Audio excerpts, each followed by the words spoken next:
Hello and welcome to PhDtalk.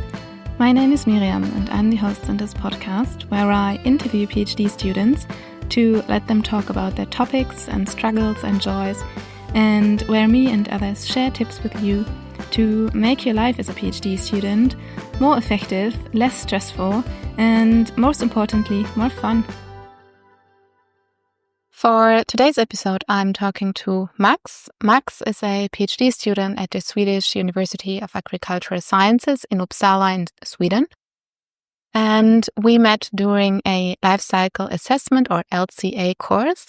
And that is also what we will be discussing in this episode. Max conducts LCAs on forestry. LCA is a method to quantify environmental impacts of products or services. And in his case, it's actually kind of both, because forests provide products like wood that is turned into paper or timber, furniture, construction. But it also provides services like carbon sequestration, clean air, clean water. Max's research aims to find the optimal use of all of these different aspects of forestry in terms of the environmental consequences that they have. I hope you enjoy our conversation, and then let's talk science. Today's introduction is in German. Ja, hi. Mein Name ist Max und ich bin Doktorand an der Schwedischen Universität für Landwirtschaft und ich beschäftige mich in meinem PhD mit den Klimaauswirkungen der Forstindustrie und mit den Produkten, die eben aus Holz hergestellt werden. Insbesondere ist dabei, dass ich auf die sogenannten Substitutionseffekte gucke. Das heißt, ich schaue mir an, wie viele Treibhausgasemissionen ersetzt werden oder vermeidet werden dadurch, dass wir eben die Produkte aus Holz auf dem Markt haben. Hello, Max. Hi, Miriam. Welcome to PhDtalk. I'm happy to talk to you today. Thank you. We are both in Uppsala at the moment, in pretty much the center of Sweden, I think. Yes. Today, Max will tell us a bit about his research as a PhD. And let's start with your career before you started a PhD. What did you do before coming here? Yeah, well, in my case, it is actually interesting because in my PhD, I deal with forestry and forest-based products, but I did not study forestry at all. What I did in my bachelor studies is that I studied geography. During these studies, I was always interested in climatology and in landscape ecology, actually. And therefore, I wanted to write my bachelor thesis back then also about a topic related to landscape ecology. I did my Erasmus time in Spain, in Andalusia, in Granada. And there we have a national park in this mountainside, the Sierra Nevada, but in the middle of this there's a skiing area, and I found it quite interesting to see or to evaluate what is actually the impact of the skiing tourism on this national park or on the landscape and ecology there. And with this idea I addressed my climatology and landscape ecology professor back then. And with my first proposal, he was saying, well, with this, you will not even pass your bachelor thesis. Okay. So it was quite a bummer for me at that point in time. But after that, I started to rethink my idea. And then I contacted a professor, which I already got to know during my high school time. And this professor, in his research, he deals with renewable energy and with bio-based materials sourced from majorly perennial grasses or with woody biomass. And this I found always very interesting, so that during my high school time I already contacted this professor. Okay. Yeah, because there was the coincidence that this person was already was also at that school when he was young. Okay. So it happened that he came to our school and gave a presentation about his research to some high school kids. And yeah, I was fascinated. And then I got remembered of this during this phase when I received this diploma from my climatology and landscape ecology professor. Why was he so critical about that? It doesn't seem... Well, when I have a look at it today, I indeed think that it was not so well elaborated and not that good. But anyway, it may change my path, actually, that I then started to take. And I contacted this professor that I met in high school again, and I went to his office back then, and I remember that he was very interested in my curriculum that I ran through so far.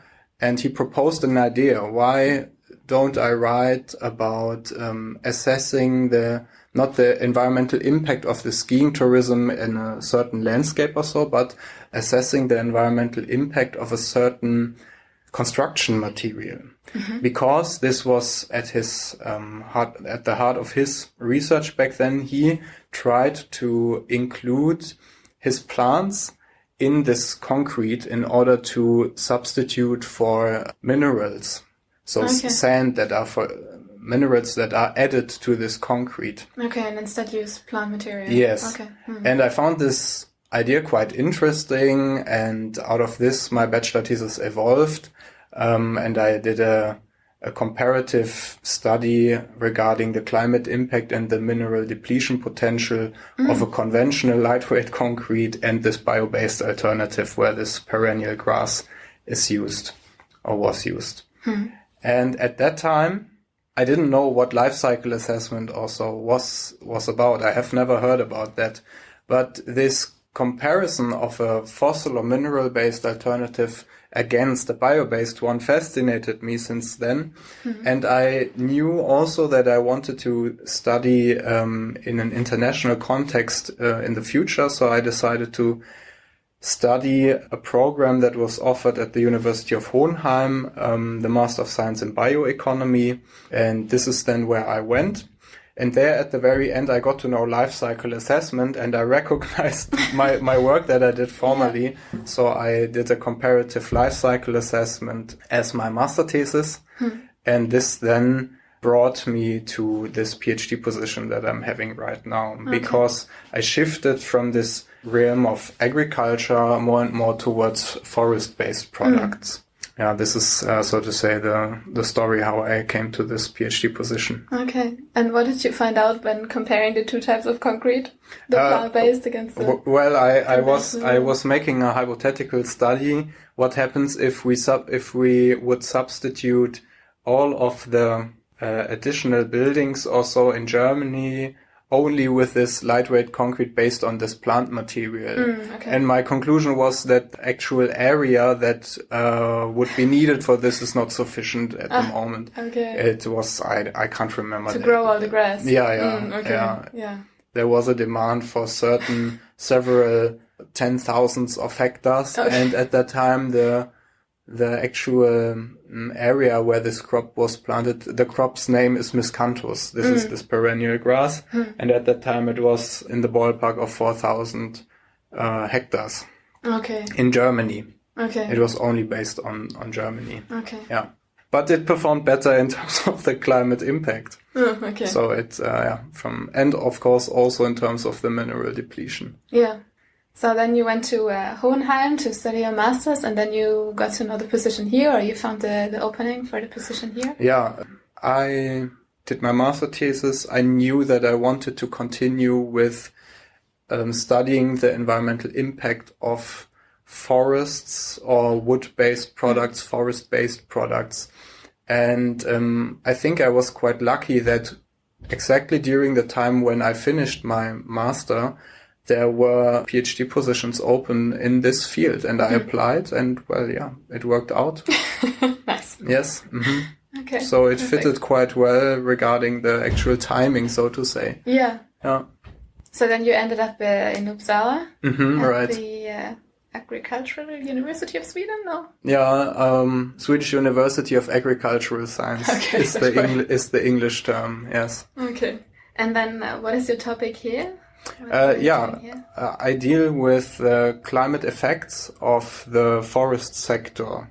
So I analyze in how far the forest ecosystem has certain dynamics in terms of the carbon fluxes, as we say, so the exchange of the carbon between the biosphere and the atmosphere.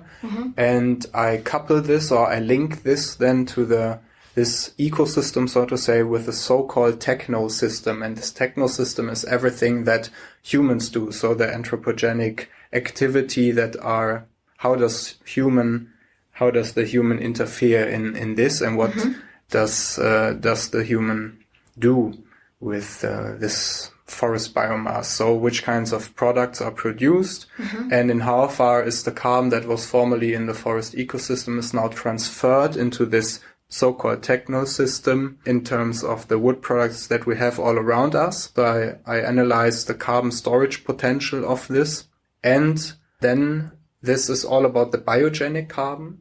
And then next to this, I analyze the fossil greenhouse gases. So I assess the fossil greenhouse gases of the forest industry on the one hand, and then I have a look at what kind of materials and energy forms are actually replaced when we use the wooden alternatives on the market. So concrete, steel, plastic products, natural gas, all of these fossil or mineral-based products are replaced when we use the wood-based products. This is the assumption, and I analyze to what extent is that actually given. Okay. Yeah. So you focus on the Swedish forest system? Yeah. My first PhD article dealt about a very product-specific case study, and there the forest system was based in Uruguay, actually. It was a eucalyptus plantation where we have short rotation forestry that provides the biomass, and that is then processed, or this harvest of the eucalyptus pulpwood is then processed into pulp. And this pulp is then shipped to Sweden, and in Sweden it is further processed into paperboard and into all kinds of products. Okay, and then we compare, or you compare, I have so much carbon stored in the forest, and now at least a fraction of that is stored in the paper. Do I keep my paper longer than the forest would exist? Or how do you compare? No, I mean, all of this is happening at the same time. What I forgot to mention when you asked me about what I'm doing in the PhD is I look, so to say, I simulate photos. So snapshots of these systems into the future. So I look like, what are the carbon dynamics in this forest ecosystem into the future? Due to growth and mortality and harvest, there are these are influencers on these carbon dynamics. And with every year ahead, this will change. And at every year, I take a look at this. And not only at this forest system, but also in how far does this harvested wood product carbon storage change? Because paper usually decays or degrades quite fast. Okay. However, construction materials, timber-based buildings or so, they last way longer. And there are certain formula how to account for this. And I therefore also have a look at every snapshot, at every photo, so to say, of every year of the future that we simulate. Okay, so I could imagine, I don't know, there is first picture and we only have a forest, and then we have the next picture that we have taken a bit out of the forest and we turned this into construction and paper, and then we look at the next paper, all the paper is gone, but the construction is still there, but we have new paper. Exactly. So, okay. And what I look at is, all right, how much of the product is still there and what has left in the meantime, and the change of this. So to say, it must have gone somewhere, and usually then it goes into the atmosphere in terms of carbon dioxide. Okay, it's like an extended carbon storage of the forest. Yeah. Kind of. Yeah, if you want. Yeah. Okay. So this is all about the biogenic carbon. And then in addition, there are fossil emissions that are added every year. That are added and that are assumed to be avoided. So if we look at the production of this paper or of these whatever timber-based buildings, the forest industry needs energy and resources in order to fuel their sawmills and pulp mills. And this provokes fossil greenhouse gas emission every year that we look at, of course.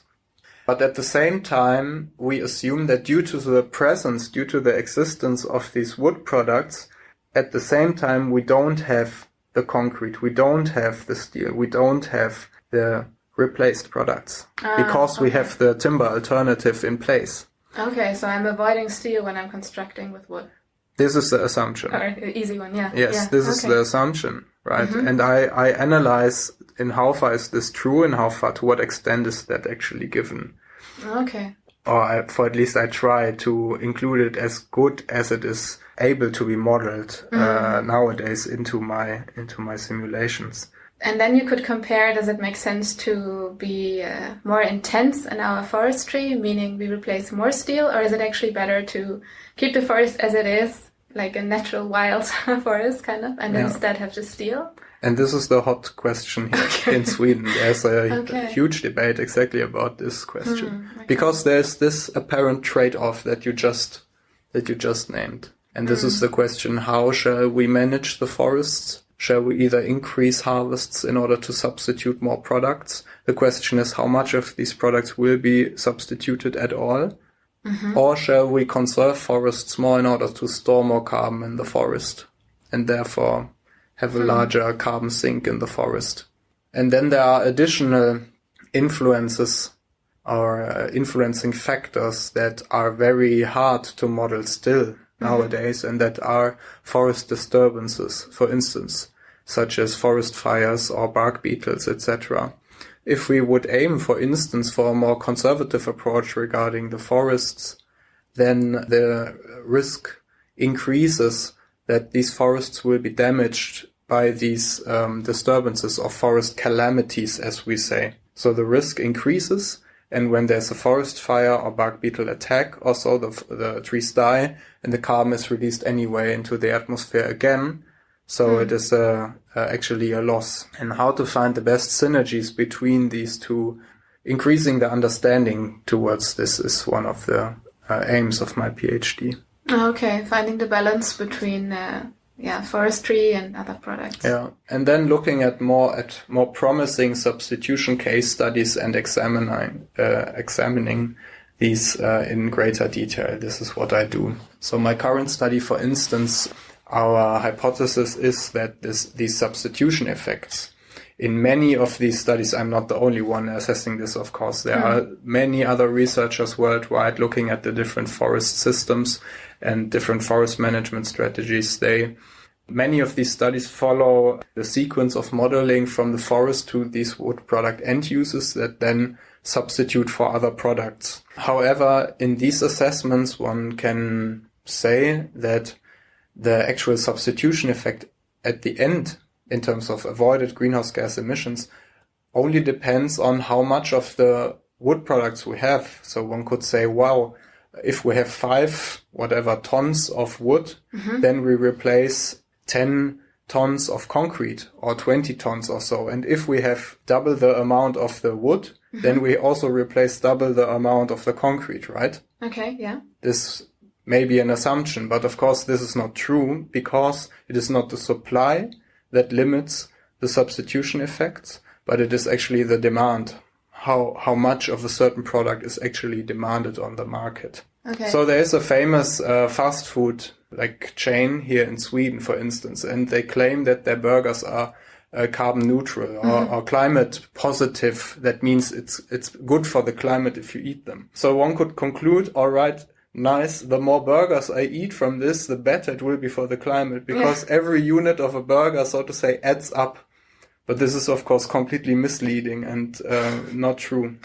Okay. And in terms of the substitution effects, it's similar, because here the story goes, well, we have products made out of wood, and with every unit we have more of them, we replace another unit of non-wood materials, or of concrete, of steel, etc., and therewith we save the climate ever more. And that's not actually true. This is what I say. There's a certain limit, of course, because it depends on the consumer, so to say, whether he or she then picks either the timber product, the wood product, or the concrete alternative. So there's a certain cap, certain limit, and this equals the demand of this product. And in my current study, I try to include this.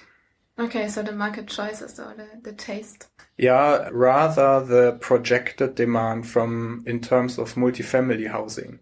So in Sweden, we have a lot of building activity, and the corresponding agencies, they forecast a certain requirement of additional buildings or additional housing dwellings in the future. And we use this as a starting point for saying, well, this is the projected demand. And until here, we can either use now timber or we can use concrete. And what happens compared to the current relative share? Nowadays, concrete is the dominating frame material used in these buildings. What happens actually if we increase the share theoretically, what happens theoretically when we increase the share of timber-based buildings in terms of the carbon or greenhouse gas balance? Looking at the forest, looking at the fossil emissions, and looking at the carbon storage in the products. And have you found something already? Yeah, dealing with the fossil emissions is quite easy because there are established methods how to account for them using certain databases, etc.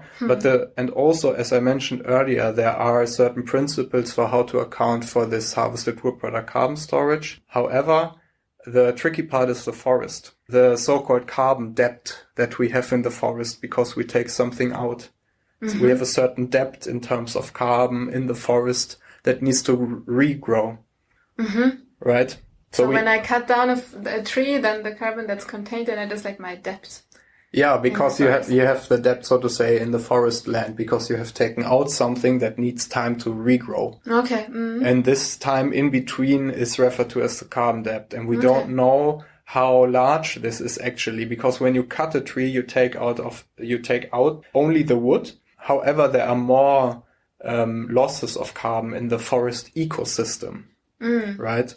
Okay. So it's not, imagine there's the amount of 5 tons of carbon in the forest, and you harvest, so to say, also 5. There are not only these 5 tons of carbon in the forest. So you harvest 5 tons of wood maybe, but there are more in the forest, of course. I'm not quite sure I understand. Well, if we imagine the forest as an ecosystem, right? Yeah. We take out a certain fraction of the timber. Yeah. And then we actually, there's no loss, one could say.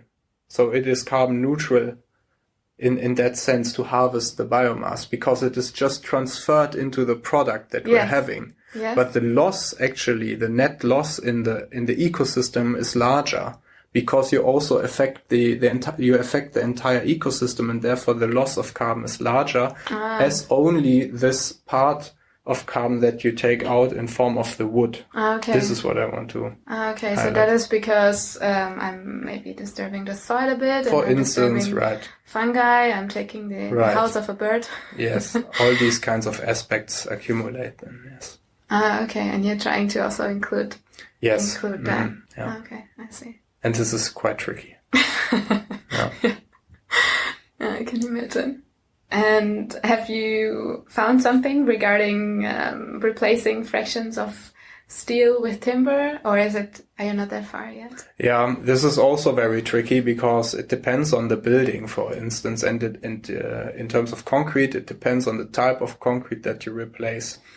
So there are several ratios, so to say, of replacement. So 1 ton of timber, there are values in the literature that say 1 ton of timber used in a house would replace 25 tons of concrete, which is a lot. Okay. Then there are other values that indicate a ratio of 1:6, 1:9. And this has a huge impact on the overall result.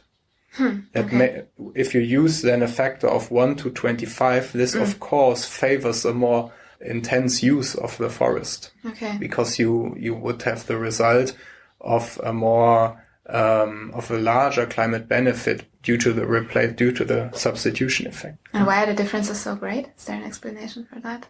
Yeah, as I said, because of different concrete types, different application methods of the concrete. Okay. Yeah. Okay, so depending on what I want the concrete to do. Okay. So I don't know, also in terms of stability, I guess. Yes, or and then insulation. Yes. Okay. Yeah. Yes. And then I also need different types of wood, I guess, more dense or less. Yeah. Generally, the density of the concrete is like way larger. It is so heavy. And this is why we replace more concrete. We tend to replace more concrete per mass unit of the timber. Okay. Yeah, I see. Yeah. Yes. Okay. So depending on the factors that are used and maybe depending on the very specific end use of the wood, there is recommendations towards using the forest more intensely and using the forest less intensely. Yeah. Okay. Right. Okay. And then in your other study that you talked about before, maybe we can go back a little. Yeah, sure. When you talked about the pulp and the paper that comes from South America to Sweden, what was the result there? Well, the result, it depends on the system boundaries that you draw around the study you are assessing. And in that case, we were looking at only this one product, which was paperboard-based beverage carton. The assumption was that this would replace a PET bottle. Okay. And since the PET bottle accounts for way larger greenhouse gas emissions due to its production as compared to this beverage carton, this substitution effect that I'm talking about all the time was, so to say, leading to, this can be put into parentheses, so to say, negative emission ratio. So if one only has a look at this study and the results, one could come to the conclusion that it actually follows this fast food chain logic. So the more of these beverage cartons we use, the more, given the assumption that with every of these beverage cartons we replace a PET bottle, the better this is for the climate. So so if I'm just taking the carton as it is, then of course it has an environmental impact. But when I'm saying I'm not producing a PET bottle because I'm producing this. Yes, then the savings are larger than the actual emissions. Okay. But this is all based on assumptions. Yeah, sure. And the net effect, of course, there's always a burden to the climate. Yeah, sure. I tend to say the best life cycle assessment, so to say, is the one that you don't have to do, because you would omit consumption of either the PET bottle and the beverage carton. Then you don't need to do a PhD about this, so to say. Sure. If we stop constructing in the first place, yeah. And that is maybe also the logic that they use for the burger. They're saying, okay, you're eating this burger instead of something else. Imagine the fast food chain would write, well, the best climate impact you can, so to say, create from us is not buying anything from us. Yeah, of course. And this is the truth. Yeah, that's the truth. Yeah, that's the truth. Yeah, of course. And this is something I find, I know you are also dealing with life cycle assessments in your PhD. I think we must highlight this more. It's always about, sometimes there are, in my opinion, ridiculous comparative life cycle assessments. And I find this a bit silly sometimes. And then I think, well, isn't it so obvious the answer to this, that by avoiding consumption of either of these options, that's like done. We don't need all of this like numbers and calculations, etc. We can save this. And this is why in this current study, where I'm looking at this at the demand of the multifamily housing, I do a sensitivity analysis. That means I test certain aspects in my entire assessment towards what happens if I increase or decrease this certain variable. And this variable that I'm looking at is the average size of the flat. So there is a certain number of flats that is required in the future. And we have a look, well, what happens if there was more timber use as compared to nowadays relative shares among concrete and timber. That looks very promising. But now I'm interested, well, how does the greenhouse gas and carbon balance, how do the climate effects actually look like if we assume that these future flats are actually smaller or bigger as compared to nowadays standards. Okay, and then you can see what actually makes the bigger difference, building smaller or larger flats or replacing concrete, for instance, and timber. Yeah. Do you have conclusions on that already? Unfortunately, this is what I'm doing really at the moment, and I must figure this out myself. Okay. Yeah, sure. So no. Okay. And can you give general recommendations on forest management? Do you think being more wild makes sense, or should it be more What do you intense, mean by or? wild? More conservative? Or do you mean wild in the sense of freaking out and No, I mean conservative, I guess, in forward? forestry means that we have like monocultures and we do clear cutting. Is that conservative? Conservative I would understand in the terms of conservation. Okay. To conserve more. This is maybe I'm using the wrong wording here, but this is what I was having in mind. Okay. Yes, this is how I would use this term. So an approach that aims for more conservation of the forest. I found in my second PhD article that actually these are the approaches for Sweden, for at least, that would lead to the highest short-term climate benefit as compared to more harvest-intensive in general, more forest use intensive or intense management approaches. Okay. So the less intensity, the better it is for the climate. However, and this is really important to say at this point, we cannot be sure that this climate benefit would arise, because nowadays we already see drastically increasing forest carbon losses due to these aforementioned disturbances or forest calamities in terms of wind throw, in terms of bark beetle outbreaks, etc., etc. And the numbers are really drastic. They are very severe. And if we went for a more conservative forest management approach, that means by prolonging the rotations, for instance, or decreasing the harvest intensity, this would be a great gamble actually with our forest carbon stock. So it becomes, so to say, a ticking bomb, maybe, because we experience these threats already nowadays. Therefore, it is very, very difficult to indicate to certain directions towards forest management. Yeah, sure. Yeah, sure. I mean, if you can have a lot of carbon stored, and then one summer the forest is gone, right? It's gone, yes. It's all burned. Yes, yeah. Do you also think that there is maybe like policy trouble, kind of like, because every country should like take care of their carbon emissions, so they're trying to decrease, and maybe politics are a bit more short vision, so like, okay, the next 10 years we can meet the goals, so we're gonna go for like conservation in forestry. But actually the long term would maybe be a different answer. And like also the competition between countries, so that one country says, okay, we're going to keep all our forests and we meet our goals, but then we just import more concrete, but another country can deal with the emissions of that concrete. It's not ours. Do you have a... Well, what I know so far is that on a European level, the European forest strategy and the biodiversity strategy, they are promoting a larger forest carbon sink. So this is called the LULUCF sector, also the land use change and forestry, I think it stands for. Okay. This sink that considers agriculture, so all the land use, so to say, agriculture, grassland, forests, wetlands, etc. All of this nowadays is a net sink. So it is a net climate benefit, and this is mainly due to the large forest area that we're having. Okay, so the forest compensates for losses in agricultural systems. Yes, okay. Only looking at this so-called LULUCF sector in Europe. However, this sink is declining since a few years. Okay. There are regional differences, of course.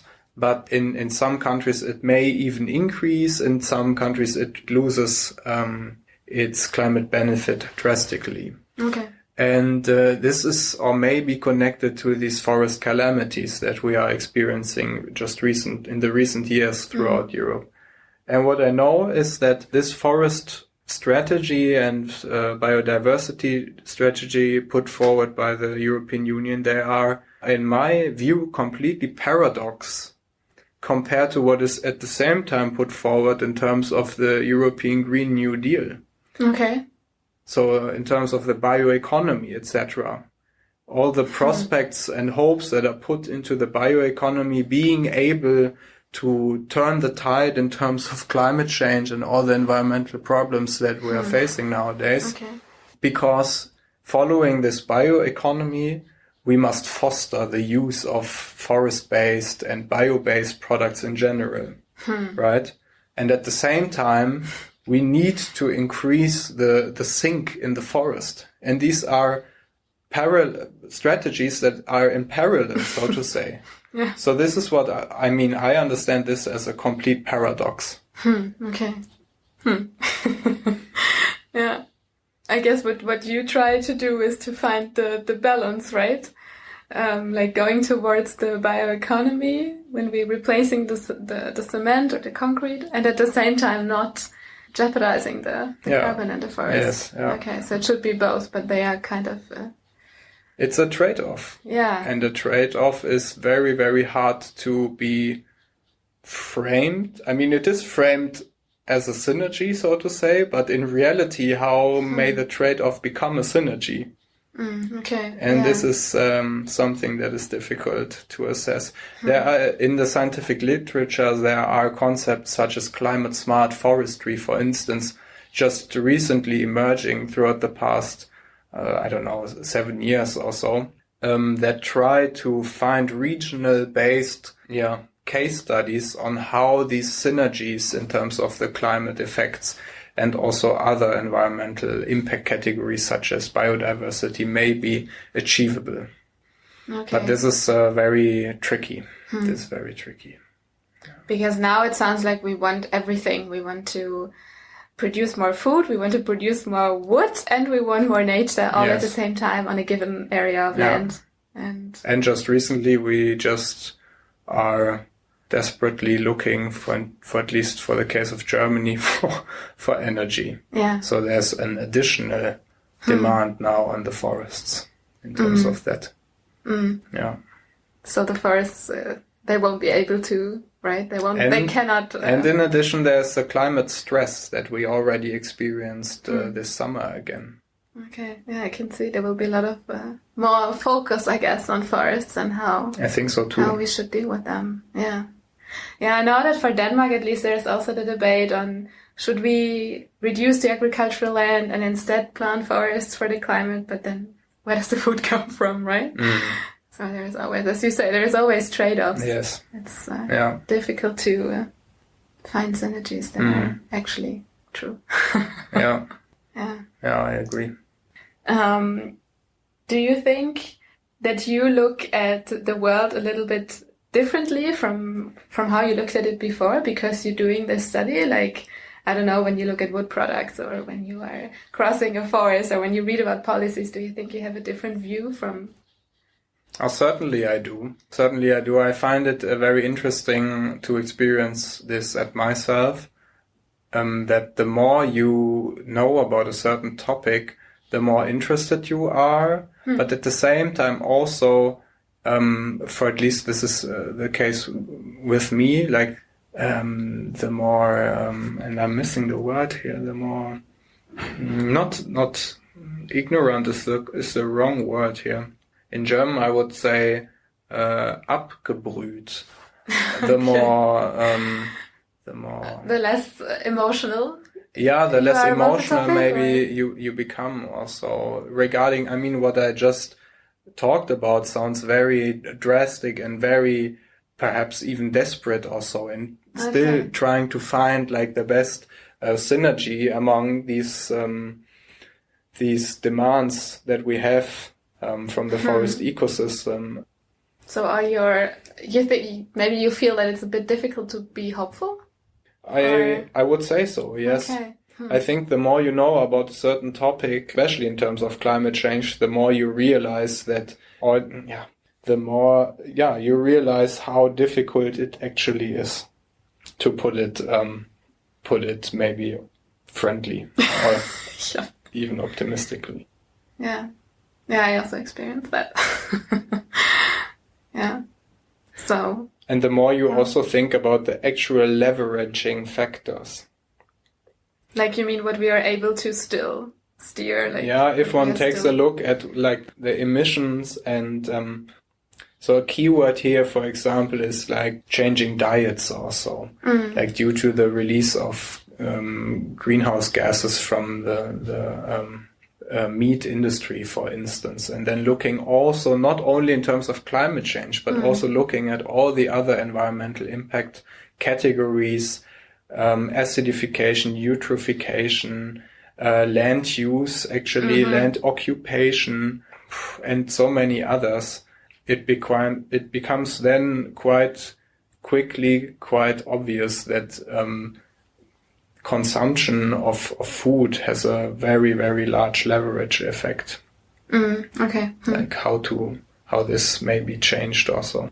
And then maybe if we talk a bit about what you do apart from your research, do you have other tasks to do? At the university. At the university, yeah. Yes. I am also representative of the department in the PhD Student Council. This is what I do. What is that? What do you do? Well, this is a council of representatives of the different departments of the corresponding faculty, and they meet 3 times per semester, and then they exchange about news, what is going on in the corresponding departments, and certain problems that the PhD students have are discussed, and experiences are exchanged, and then certain solutions are elaborated. This is what I do, for instance. And what are your struggles and your joys in your PhD? I guess you hear a lot when you're in such council, but what are yours? My struggles and joys. Well, coming from Germany, I appreciated very much the liberty I experience here as a PhD student at my university. Okay. This is something I like a lot. I think this structure that was already from the start given to me for this PhD project helped and helps me a lot in structuring also my work and knowing how this may look like in the future. So this is something I really appreciate. And I experienced this, or I heard from other PhD students outside Sweden, or outside other universities, that it can become quite a struggle then, especially if you are looking for funding after your whatever second year of your PhD or something like this. So this can become quite a trap in finishing your PhD at time. Yeah, right. So good. It's a good organizational structures here. Yeah. And if you could give your younger self an advice prior to your PhD? Prior to the PhD? Yeah, like if you could tell yourself something before starting, could you give yourself an advice? Yeah, the more time I spend with all these simulations and modeling and talking and thinking about climate change and all of these theoretical aspects that are happening somewhere out there, so to say, while I am sitting here in this ivory tower looking at my computer, the more I think it is so valuable if you actually know a certain, for instance, craft. Also, if you know how to produce something, also in a professional sense, to construct something, to repair something, etc. And this is something I think I don't regret this, that I haven't learned how to become a carpenter or a mechanic or something like this. But more and more I tend to think that maybe in the future I may want to actually go more into a more practical direction than the one that I'm doing right now. Okay, good. Is there anything else that you would like to share? Did we miss something on your studies or on your topics? Well, I think we have had a very nice coverage of this. Okay, good. What I miss most at the moment is to go outside, actually, because it's very really nice. Sunny. Yes. Okay. Yeah. Then let's come to the final questions. Yeah. And you have to answer really quickly. Yeah. Coffee or tea? Coffee. In the morning or in the evening? In the morning. Lunchbox or canteen? Canteen. Twitter or LinkedIn? LinkedIn. LinkedIn or ResearchGate? ResearchGate. Okay. Nature or science? Science. Okay, that's it. Thank you very much for this interview. Thank you very much as well, Miriam. A pleasure. welcome back. I very much hope that you enjoyed today's episode. Maybe you learned something new about forestry and in particular the challenges of balancing policies, sustainability, and the very different demands and hopes actually that are placed on forests and forestry. And if you have any thoughts, questions, comments, then please feel free to share them with us. We would be happy to get back to you and engage with you. And then I'm looking forward to welcoming you here again for the next episode. Until then, I wish you all the best. Take care. Yours, Miriam.